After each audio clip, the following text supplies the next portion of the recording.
There is a moment in every supply disruption that only becomes clear when we look back. It's that instant when calm preparation was still possible. It's before the shelves emptied, before the prices doubled, and before the news cycle made panic the default response for every shopper all at once. That moment, honestly, isn't dramatic. There's no announcement. The disruption signals, well, they're tucked away in agricultural reports that most people never read, in trade publication analyses of food processing margins that most folks don't follow, and in those quiet discontinuation notices that manufacturers send to distributors, messages that never reach the consumer level until 1 week the product just stops appearing on the shelf and never comes back.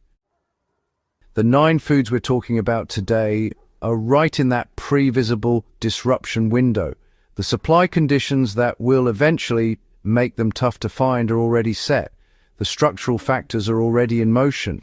The window for building a calm, unremarkable strategic reserve at current prices is open right now, but it won't stay open forever.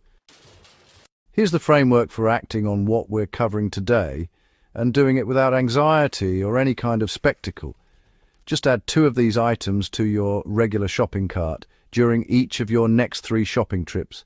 That's 6 items from this list, picked up over 3 weeks of normal shopping at current prices, with no single cartload looking out of the ordinary and no single purchase feeling like a crisis response. By the time any of these disruptions become visible at the shelf, you'll have a buffer that keeps you out of the panic equation, and really that sense of calm is the goal. Now, before we go through all 9, I want to address something directly. A lot of people watching prepper content are building reserves of shelf-stable food categories that overlap with what we discussed today, and they want a foundational emergency food system that goes beyond category-by-category grocery stockpiling. The ReadyWise Emergency Food Supply 120-serving favorite sample bucket is in the description. It provides a genuine freeze-dried emergency baseline with up to a 25-year shelf life. This is the category of reserve that exists independently of your grocery rotation for scenarios where normal shopping simply is not possible. It is not a substitute for what we discussed today. It is the backstop that makes a short-term supply disruption a manageable inconvenience rather than a genuine crisis. And for anyone building that reserve who also wants quality and taste in their emergency food, the Backpacker's Pantry Lasagna, also in the description, is the freeze-dried meal product I recommend when you want emergency calories that you would actually choose to eat on a normal day. 28 grams of protein, genuinely good flavor, and the kind of caloric density that makes it useful for both emergency reserves and actual outdoor use. These are not contradictions in a preparedness philosophy. They are layers. Your grocery rotation builds a 30 to 60-day buffer. The freeze-dried baseline protects you beyond that window. Both links are in the description. Now, the 9 foods. The first is canned sardines and mackerel. And I want to start here because this is the category where the supply contraction is most structurally advanced and least reversible on any near-term timeline. These small, oily fish sit at the bottom of the marine food chain, which makes them both extraordinarily nutritious. Complete protein, omega-3 fatty acids, vitamin D, B12, calcium, selenium, and extraordinarily sensitive to ocean condition changes. Climate-driven shifts in ocean temperature are altering the geographic distribution of anchovy, sardine, and Pacific mackerel populations, moving them out of the historical fishing zones where the licensed fleets operate and into waters that are either inaccessible or outside the scope of existing fishing agreements. Simultaneously, the canning facilities that process these fish are aging infrastructure in a low-margin industry that does not attract new capital investment when the input, the fish itself, is becoming less predictable in volume and location. Both sides of the supply equation are contracting simultaneously. The nutritional case for sardines and mackerel in a food reserve is compelling independently of the supply situation. They are the highest omega-3 food available in a shelf-stable format, at a price that reflects none of the premium currently charged for omega-3 supplements that deliver a fraction of the actual fatty acid content. Stock them because they are among the best shelf-stable foods available. Stock them now because the window of easy availability at reasonable prices is structurally narrowing. The second is canned tomato paste, and, well, its vulnerability is a lesson in what geographic concentration does to food supply resilience. Approximately 95% of American commercial tomato production for canning originates in California's Central Valley, a region whose agricultural productivity has historically depended on a combination of fertile soil, reliable irrigation water from the Sierra Nevada snowpack, and seasonal labor. All three of those dependencies are under structural stress. The Sierra Nevada snowpack, the water storage system that feeds Central Valley irrigation through the dry growing season, has been declining in average depth and duration. Water rights allocations are being contested and reduced as competing demands from municipal water systems, environmental flow requirements, and agricultural users exceed available supply in dry years. A single below-average harvest season in this geographically concentrated production zone reduces national canned tomato availability significantly because there is essentially no alternative domestic production region with the capacity to compensate. So, stock tomato paste in meaningful quantities now at current prices. The next poor harvest year in the Central Valley will make you glad you did. Bulk yeast is the third item, and its supply story begins in 2020 when pandemic home baking demand revealed how concentrated and specialized the global industrial yeast production supply chain actually is. Yeast manufacturing requires specialized fermentation infrastructure with long build times. You cannot increase yeast production capacity quickly in response to a demand spike the way you can increase production of most packaged goods. The spike in home baking demand that began in 2020 exposed this limitation, and while the acute shortage resolved, the large format bulk yeast products that represent the most economical per unit purchasing, the formats that belong in a serious food reserve, have remained inconsistently available at retail. They exist. They appear and disappear. When you find large format active dry yeast in a retail context, at a reasonable price, that is the moment to buy the quantity that your storage space allows. Stored, sealed in the refrigerator or freezer, dry, active yeast maintains viability for well beyond its printed date. Large format cooking oil is the fourth category, and its supply disruption story is a case study in how multiple simultaneous geopolitical and agricultural pressures combine to create sustained price and availability pressure across an entire commodity category. Sunflower oil, which had been an increasingly important component of global cooking oil supply, was severely disrupted by the conflict in Ukraine beginning in 2022. Ukraine was one of the two largest global sunflower oil exporters. That supply did not simply reroute, it contracted globally and pushed demand into other oil categories simultaneously. Palm oil imports into Western markets have faced regulatory and activist pressure related to deforestation concerns, reducing available import volume through legitimate channels. Domestic soybean and canola production has been affected by drought years and by increasing export competition from growing international demand.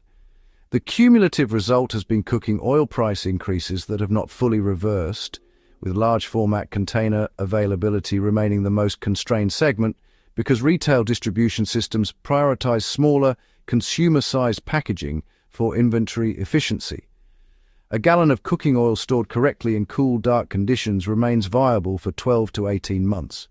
Building a rotating reserve of large format oil is one of the highest caloric density investments available in a food reserve context. Bulk bouillon is the fifth item, and its disappearance from retail is almost entirely economic, rather than supply-driven. The large institutional format bouillon products, like 1-pound containers, multi-pound bags, and large jar formats, represent some of the lowest per-serving cost available for a flavor-enhancing, shelf-stable product. That low cost is honestly precisely why retail distribution is deprioritizing them. Grocery retail margins on low-cost bulk items are thin, and the same shelf space generates significantly more revenue when occupied by premium small-format bouillon products with higher unit margins and the same or even faster turnover. From a retail economics perspective, removing bulk bouillon from the shelves and replacing it with a 4-count premium bouillon collection is, well, a straightforward margin improvement decision. But from a food reserve perspective, it eliminates the most economical option in a category that's critically important for long-term food storage. Appetite fatigue, which is the documented reduction in voluntary food intake when available options are monotonous, is honestly one of the most underappreciated risks in a food restriction scenario. Bouillon's ability to create flavor variety from otherwise plain staple foods addresses this risk at an extremely low per-serving cost. So buy it in bulk format now, wherever it is still available. It stores indefinitely when sealed and dry. Shelf-stable bacon is the 6th item. The production economics of shelf-stable bacon, meaning the canned and fully cooked pouch formats, are, frankly, challenging even in normal conditions. Specialized packaging, specific processing requirements for shelf stability, and a historically niche market that operates right at the margin of commercial viability. Several brands that represented reliable shelf-stable bacon options have moved to permanent backorder or quiet discontinuation. The category hasn't disappeared entirely, but the depth of available options has narrowed in ways that suggest continued contraction rather than recovery. For a food reserve, the combination of fat, protein, and flavor that shelf-stable bacon provides is really difficult to replicate from other shelf-stable sources. It occupies a specific nutritional and culinary niche in a reserve food system, and its acquisition window is quite clearly demonstrably narrowing. Canned butter is the 7th item, and its supply fragility is structural in the most fundamental sense. The United States has approximately 3 significant domestic producers of canned butter at the scale required for retail distribution.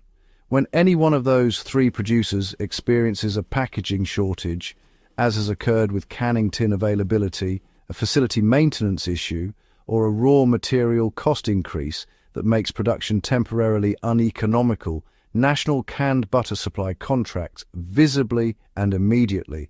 This has happened multiple times in recent years, and recovery timelines have ranged from weeks to months.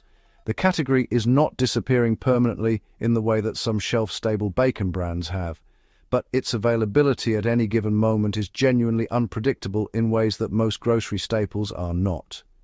When you find it in stock, that is the signal to buy the quantity your budget and storage allow.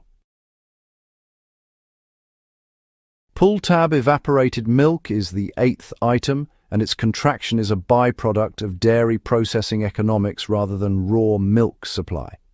Evaporated milk, particularly in the pull-tab format that makes it accessible without a can opener and therefore most practical in genuine emergency contexts, is one of the lowest margin products dairy processors produce. As processors allocate production capacity toward higher margin products, fresh fluid milk, Greek yogurt, protein isolates, specialty dairy beverages, evaporated milk production runs at minimum viable volume.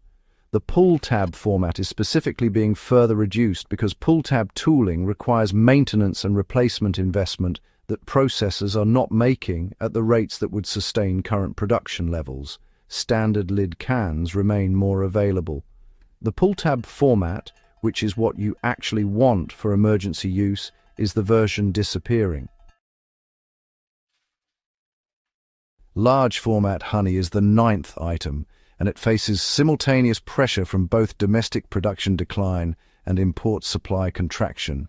Domestic honey production has been declining for over a decade as managed honeybee colony losses from colony collapse disorder, Varroa mite infestation, pesticide exposure and habitat loss reduce the productive bee population available for commercial honey production.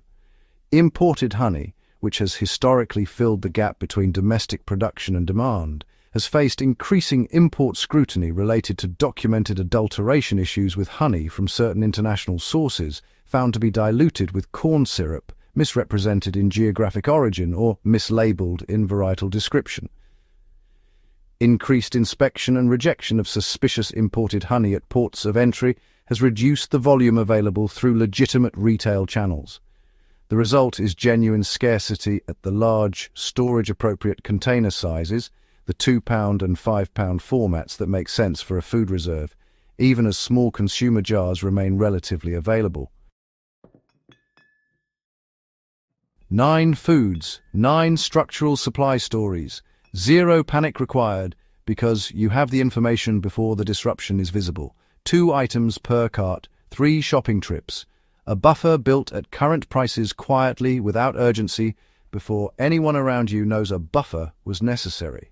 The ReadyWise 120 serving freeze-dried baseline and the Backpacker's Pantry protein meals in the description are for the layer of preparedness that sits beneath the grocery rotation.